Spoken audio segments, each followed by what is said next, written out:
So what happens when you come down into lower world, which is not hell, by the way? Lower world is a map.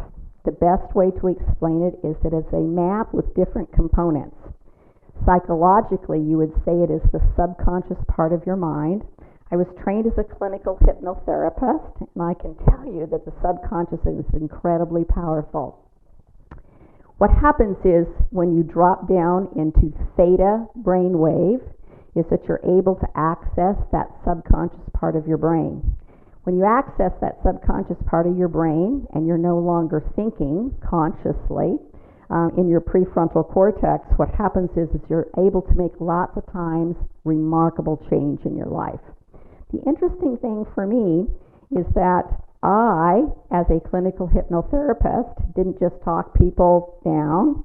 What I did is I had them go to a very large tree of their imagination, and they would get into their very own personal tree. They would drop down beneath the earth, and that's where, again, they would miraculously begin meeting people and or animals. I then, after doing ayahuasca, I was talking to a native woman about what I did in regards to helping people in my program for 10 years. And she goes, well, that's just not clinical hypnotherapy, that's journeying. And I said, well, what's the difference? She goes, journeying is an actual place. Then I had to rethink that thing that I had been taught about rational versus non-rational, and again, the theory of relativity and time and space and multiple dimensions. So what happens is that when you enter the cave of the deep self, my personal opinion is that it is, in fact, your subconscious mind. There's no doubt. And in that cave of deep self is where we connect to, again, the universal consciousness.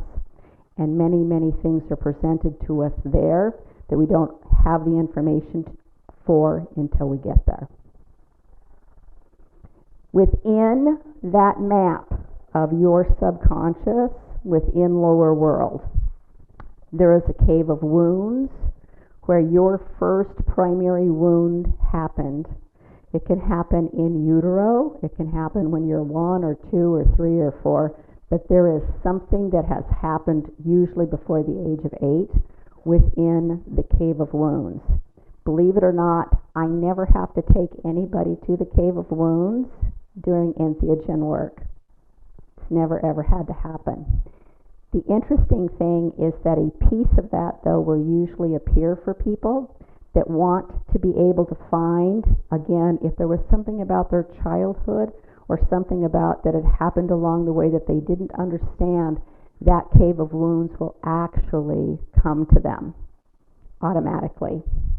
And it's always, at least in my understanding so far, it has never been traumatic for anyone, ever. It is gentle, it is loving, and it is kind every single time.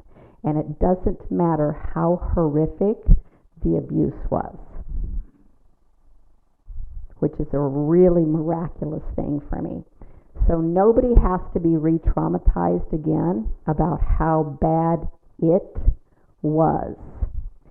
I treat, again, a lot of women with a lot of sexual issues that have been molested or raped or brutalized in some way.